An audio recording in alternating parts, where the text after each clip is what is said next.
السلام علیکم ورحمۃ اللہ وبرکاتہ۔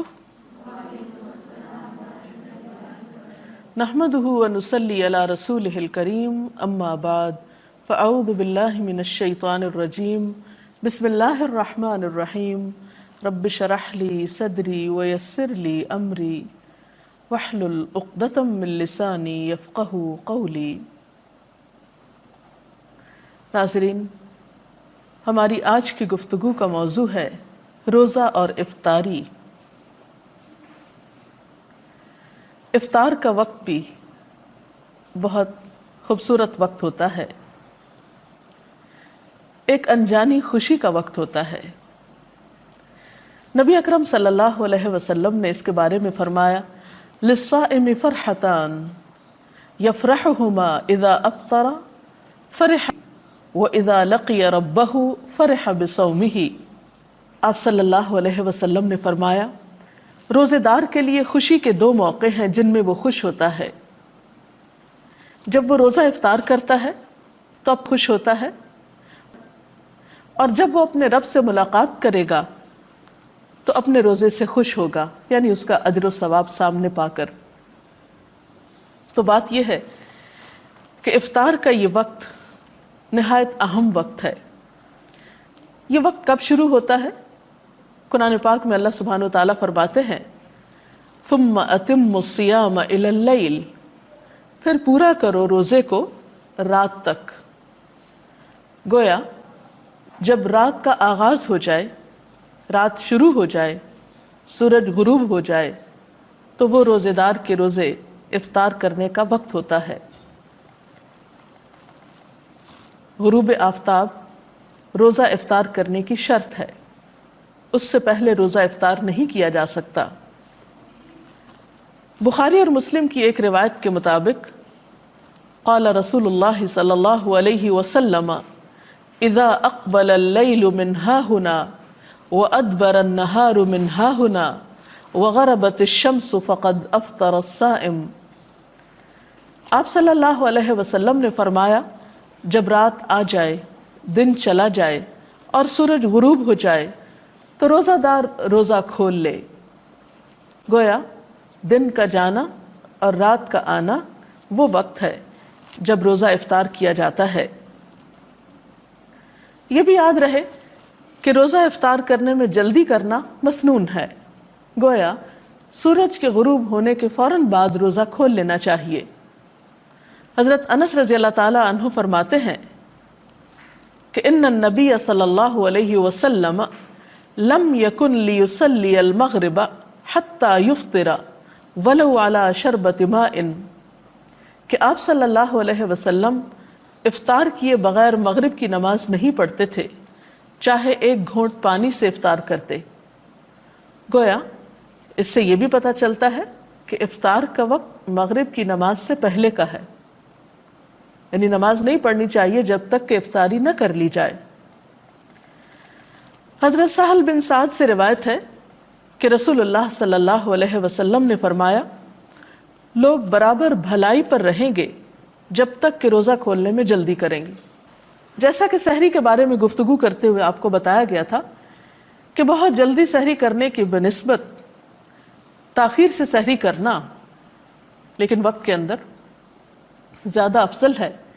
اسی طرح افطار میں بھی بہت تاخیر نہیں کرنی چاہیے کہ مثلاً رات کا جب بہت اندھیرا ہو جائے، عشاء کی نماز کا وقت ہو جائے تو ایک شخص سمجھے کہ اب افطار کرنا زیادہ ثواب کا باعث ہے کیونکہ میں نے سب لوگوں سے 1-1.5 گھنٹہ زیادہ لمبا روزہ رکھا ہے اور دیر سے کھایا پیا ہے، تو ایسا کرنا کچھ ثواب کا باعث نہ ہوگا بلکہ الٹا سنت رسول صلی اللہ علیہ وسلم کی مخالفت ہوگی۔ تو آپ نے فرمایا کہ لوگ بھلائی پر رہیں گے جب تک کہ افطار میں جلدی کریں گے، گویا اعتدال میں رہیں گے۔ تو اس سے یہ پتہ چلتا ہے کہ ہمارا دین ہمیں ہر معاملے میں اعتدال کا سبق دیتا ہے، انتہا پسندی ہمارے دین کا حصہ نہیں ہے۔ پھر اسی طرح ہم دیکھتے ہیں کہ آپ صلی اللہ علیہ وسلم نے فرمایا، حضرت انس رضی اللہ تعالیٰ عنہ سے روایت ہے، اور آپ جانتے ہیں کہ حضرت انس رضی اللہ تعالیٰ عنہ حضور اکرم صلی اللہ علیہ وسلم کی خدمت میں 10 سال تک رہے۔ وہ کہتے ہیں کہ آپ صلی اللہ علیہ وسلم نماز مغرب سے پہلے تازہ کھجوروں سے روزہ افطار فرماتے، اگر تازہ کھجوریں نہ ہوتی تو خشک کھجوروں سے افطار فرماتے، اگر خشک کھجوریں نہ ہوتی تو چند گھونٹ پانی سے ہی افطار فرما لیتے۔ تو اس سے پتہ چلتا ہے کہ دوسری چیزوں کے نسبت کھجور سے روزہ افطار کرنا آپ کو زیادہ پسند تھا، گویا آپ کی سنت اور آپ کی پسندیدہ چیز کھجور سے روزہ افطار کرنا ہے، اور کھجوروں میں بھی تازہ کھجور۔ لیکن ضروری نہیں کہ ہر شخص کے پاس کھجوریں ہوں، اور یہ بھی ضروری نہیں کہ تازہ کھجوریں ہوں۔ تو اگر میسر ہو، ممکن ہو، تو ایسا کرنا زیادہ بہتر ہے، اور اگر یہ چیز میسر نہ ہو تو اس کے بعد پانی پینا زیادہ بہتر ہے، کیونکہ پانی پاک کرنے والی چیز ہے۔ افطاری کے سلسلے میں ایک اور بات کا ہم سب کو خیال رکھنا چاہیے کہ یہ وقت بھی دعاؤں کی قبولیت کا وقت ہے۔ جیسے سحری کے سلسلے میں آپ کو بتایا گیا تھا کہ وہ وقت ذکر الہی کا وقت ہے، دعاؤں کی قبولیت کا وقت ہے، اسی طرح افطار کا وقت بھی دعاؤں کی قبولیت کا وقت ہے۔ اس سلسلے میں ہم دیکھتے ہیں کہ آپ صلی اللہ علیہ وسلم نے فرمایا، ثلاث دعوات لا ترد، دعوت الوالد ودعوت الصائم ودعوت المسافر، کہ 3 آدمیوں کی دعا رد نہیں کی جاتی، باپ کی دعا، روزہ دار کی دعا اور مسافر کی دعا۔ تو گیا انسان ان تینوں حالتوں سے فائدہ اٹھا سکتا ہے۔ والدین کو اپنے بچوں کے لیے خصوصی دعائیں کرنی چاہیے، اسی طرح روزہ دار افطار کے وقت خاص طور پر دعا کرے، دن میں بھی دعا کر سکتا ہے لیکن خصوصاً افطار کے وقت، اور اسی طرح مسافر بھی عام دنوں کی نسبت سفر کی حالت میں اللہ تعالیٰ کے زیادہ قریب ہوتا ہے، اس لیے اس کو اس موقع سے بھی فائدہ اٹھانا چاہیے۔ افطاری کے لیے آپ صلی اللہ علیہ وسلم نے خود بھی دعا سکھائی ہے۔ عن ابن عمر قال كان النبي صلی اللہ علیہ وسلم اذا افطر قال ذهب الظمأ وابتلت العروق وثبت الاجر ان شاء اللہ، جس کا ترجمہ ہے پیاس ختم ہو گئی، رگیں تر ہو گئیں اور روزے کا ثواب پکا ہو گیا انشاءاللہ۔ اسی طرح افطار کی کچھ اور دعائیں بھی آپ نے سکھائیں۔ حضرت معاذ بن زہرہ سے روایت ہے کہ نبی صلی اللہ علیہ وسلم جب روزہ افطار کرتے تو فرماتے، اللہم لک صمت وعلی رزقک افطرت۔ اس کا ترجمہ ہے، اے اللہ تیرے ہی لیے میں نے روزہ رکھا اور تیرے ہی رزق پر میں نے افطار کیا۔ جیسا کہ آپ جانتے ہیں کہ افطار کرنا اور افطار میں جلدی کرنا بابرکت ہے، اسی طرح افطاری کے وقت بھی دوسروں کی غم گساری اور دوسروں کی دلجوئی اور دوسروں کے حقوق کا لحاظ رکھنا بہت ضروری ہے۔ اسی لیے ہم دیکھتے ہیں کہ نبی اکرم صلی اللہ علیہ وسلم نے دوسروں کا روزہ افطار کرنے کی بھی ترغیب دلائی ہے۔ حدیث میں آتا ہے کہ جس نے روزہ دار کو روزہ افطار کرایا اسے بھی اتنا ہی اجر ملے گا جتنا اجر روزہ دار کے لیے ہوگا، اور روزہ دار کے اجر سے کوئی چیز کم نہ کی جائے گی۔ تو اس سے پتہ چلتا ہے کہ اگر ایک انسان دوسروں کے روزے افطار کرانے کا اہتمام کرتا ہے تو وہ ایک بہت بڑے اجر کو سمیٹتا ہے۔ اور اس میں بھی پھر بات یہ ہے کہ کس چیز سے کسی کا روزہ افطار کرایا جائے۔ کیا اس کے لیے ضروری ہے کہ ایک بہت بڑی افطار پارٹی کا ہی اہتمام کیا جائے، یا ایک دیگ ہی پکائی جائے، یا کوئی خاص قسم کا اہتمام ہو؟ نہیں، یہ ثواب ہر وہ شخص پا سکتا ہے کہ جو لسی کا ایک گھونٹ یا ایک کھجور یا پانی کا ایک گھونٹ پلا کر ہی کسی کا روزہ افطار کراتا ہے، اس کو بھی یہ سارا اجر و ثواب حاصل ہوتا ہے۔ اب روزہ افطار کرنے والے کو ایک اور ادب اور اخلاق یہ سکھایا گیا۔ اب آپ دیکھیے کہ روزہ افطار کرانے والے نے تو یہ اجر پا لیا، لیکن جو شخص روزہ افطار کر رہا ہے اسے جواب میں کیا رویہ اختیار کرنا چاہیے؟ اسے بھی ایک ادب اور اخلاق سکھایا گیا کہ وہ افطار کرانے والے کے لیے دعا کرے، اور وہ دعا بھی آپ صلی اللہ علیہ وسلم نے خود سکھا دی۔ عن انس قال كان رسول الله صلی اللہ علیہ وسلم اذا افطر عند قوم قال افطر عندكم الصائمون واكل طعامكم الابرار وتنزلت عليكم الملائکہ۔ حضرت انس روایت کرتے ہیں کہ نبی صلی اللہ علیہ وسلم جب کسی کے ہاں روزہ افطار فرماتے تو ان کو یہ دعا دیا کرتے تھے: افطر عندکم الصائمون واکل طعامکم الابرار وتنزلت علیکم الملائکہ، جس کا ترجمہ ہے روزہ دار تمہارے ہاں روزہ افطار کرتے رہیں، نیک لوگ تمہارا کھانا کھاتے رہیں اور فرشتے تمہارے ہاں نازل ہوتے رہیں۔ تو گویا اس سے یہ پتہ چلتا ہے کہ اس موقع پر دوسرے کا دل خوش کرنا اور اس کے لیے اچھی اچھی دعائیں کرنا ایک بہترین عمل ہے۔ تو آج کی گفتگو کا خلاصہ یہ ہے کہ روزہ مکمل کر کے افطار کرنا چاہیے، افطار میں جلدی کرنی چاہیے، افطار کے لیے افضل چیز کھجور اور پانی ہے، افطاری کے وقت دعائیں کرنی چاہیے اور مسنون دعا یاد کر لینی چاہیے، اگر یاد نہ ہو تو لکھی ہوئی سامنے رکھ کر پڑھ لینی چاہیے۔ اسی طرح دوسروں کا روزہ افطار کرانے کا بھی اہتمام کرنا چاہیے، لیکن اس معاملے میں بھی اعتدال کی ضرورت ہے۔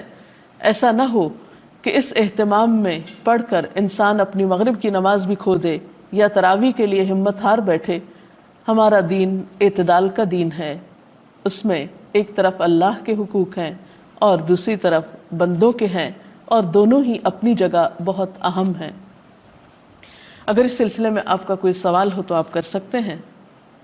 ابھی ہم نے آپ کی گفتگو میں سنا کہ افطاری کا وقت جو ہے وہ دعاؤں کی قبولیت کا ٹائم ہے، لیکن عام طور پہ ہمارے گھرانوں میں دیکھا گیا ہے کہ اس وقت افطاری کی تیاری میں زیادہ دھیان ہوتا ہے اور دعاؤں کی طرف جو ہے وہ دھیان کم ہوتا ہے۔ تو اس چیز کو کیسے امپروو کیا جا سکتا ہے؟ جی شکریہ۔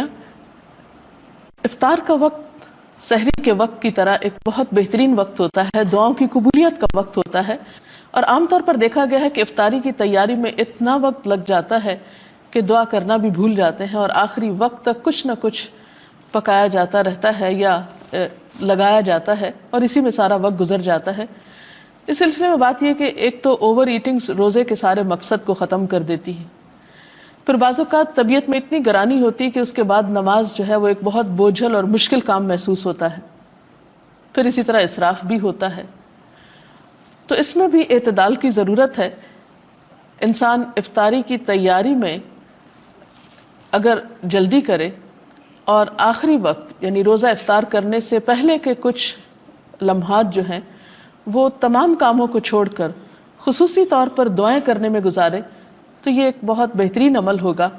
ہم میں سے ہر شخص محتاج ہے، ہر شخص کسی نہ کسی مشکل کا شکار ہے۔ ہم بعض اوقات دوسروں سے کہتے ہیں کہ آپ ہمارے لیے دعا کریں، وہ بھی ایک اچھی بات ہے، کروا سکتے ہیں دوسروں سے دعا، لیکن جب ہمارے اپنے پاس ایک وقت ہوتا ہے دعا کرنے کا، ہمیں اللہ تعالیٰ خود موقع دے رہے ہیں، اور انسان خود اپنے لیے جیسی دعا کر سکتا ہے سنجیدگی کے ساتھ، اخلاص کے ساتھ، آہوزاری کے ساتھ، وہ کوئی دوسرا کیسے کر سکتا ہے؟ اور پھر جب اللہ تعالیٰ ہمیں ایسے مواقع دے رہے ہیں کہ جب وہ خود بتاتے ہیں کہ یہ قبولیت کا وقت ہے، مانگو مجھ سے، ان مواقع کو بھی ہم ادھر ادھر کی چیزوں میں گنوا دیتے ہیں، تو یہ ہمارے لیے باعث حسرت ہو سکتا ہے۔ اس لیے ان اوقات کو آپ بہترین طریقے سے استعمال کریں۔ مثلاً آپ کیا کریں کہ اگر آپ کسی کے ہاں افطار کر رہے ہیں یا اپنے گھر میں افطار کر رہے ہیں تو افطاری سے پہلے جو بھی میسر ہو وہ قریب رکھ لیا جائے، اور پھر یکسو ہو کر اللہ تعالیٰ سے مناجات کی جائیں، ذکر کیا جائے، دعا کی جائے، اور پھر جب وقت آ جائے تو اس وقت افطار کر لی جائے، اور پھر نماز مغرب میں جلدی کی جائے۔ ایسا نہ ہو کہ ہم افطار کرنے میں اتنی تاخیر کریں کہ نماز کا وقت بہت لیٹ ہو جائے، کیونکہ نماز کا افضل وقت زیادہ بہتر ہے نماز کی ادائیگی کے لیے اجر و ثواب کے اعتبار سے، تو اس کا اہتمام بھی رہے۔ اور پھر بعد میں اگر کھانا کھا رہے ہیں تو اتنا زیادہ پیٹ بھر کے کھانا نہ کھائیں کہ عشاء کی نماز اور تراویح میں مشکل ہو۔ تو ان چند باتوں کا دھیان رکھنا بے حد ضروری ہے۔ السلام علیکم۔ میرا آپ سے سوال ہے کہ بادلوں کی وجہ سے کبھی کبھی سورج چھپ جاتا ہے، ایسا لگتا ہے جیسے غروب ہو گیا ہے، اور ہم اگر روزہ کھول لیتے ہیں تو کیا وہ ہو جائے گا؟ وقت سے پہلے روزہ افطار کر لیا جائے تو اس سے روزہ نہیں ہوتا، اس روزے کو آپ کو دہرانا ہوگا۔ کوئی اور سوال؟ افطار پارٹی کے متعلق قرآن کی روشنی میں کیا دلیل ہے؟ اس میں کوئی شک نہیں کہ مل کر کھانے میں برکت ہوتی ہے، یا افطار کے موقع پر آپ خود افطار اکیلے کرنے کی بجائے کسی دوسرے کو بھی شریک کر سکتے ہیں، دوستوں کو، عزیزوں کو، رشتہ داروں کو، لیکن عام طور پر اس میں بھی ہم حد اعتدال سے بڑھ جاتے ہیں۔ بعض اوقات صرف امیر لوگوں کو اس میں دعوت دیتے ہیں، یا صرف اپنے خاندان کے چند مخصوص لوگوں کو دعوت دیتے ہیں، اور غریبوں کو اس موقع پر بھلا دیا جاتا ہے، جبکہ رمضان کا مہینہ تو ہے ہی شہر المواسات، ایک دوسرے کی غم گساری کرنے کا مہینہ ہے، ایک دوسرے کی ہمدردی کا مہینہ ہے۔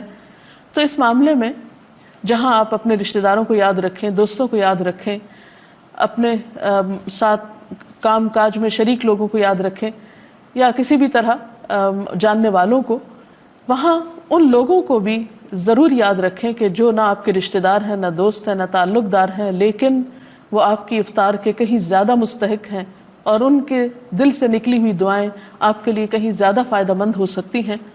تو اس معاملے میں بھی ہمیں دیکھنا چاہیے۔ حضرت ابراہیم علیہ السلام اپنے کھانے میں ضرور کسی کو شریک کیا کرتے تھے، انبیاء کی سنت یہی ہے۔ آپ صلی اللہ علیہ وسلم بھی اس معاملے میں دوسروں کا خیال رکھا کرتے تھے۔ تو افطار پارٹی کی جا سکتی ہے، لیکن حد اعتدال کے اندر، جس سے دوسرے فرائض متاثر نہ ہوں۔ صحابہ کرام کا عام طور پر رجحان یہ ہوتا تھا کہ رمضان میں ایک دوسرے سے اجنبی ہو جایا کرتے تھے، تاکہ زیادہ سے زیادہ وقت ان کو عبادت کے لیے مل سکے۔ تو اگر ہماری عبادات پر اثر نہ پڑے اور ہماری روحانیت متاثر نہ ہو تو میل جول میں حرج نہیں ہے۔ اس کے ساتھ ہی ہمارے آج کے پروگرام کا وقت ختم ہوا چاہتا ہے۔ کل تک کے لیے اجازت چاہتے ہیں۔ اللہ حافظ۔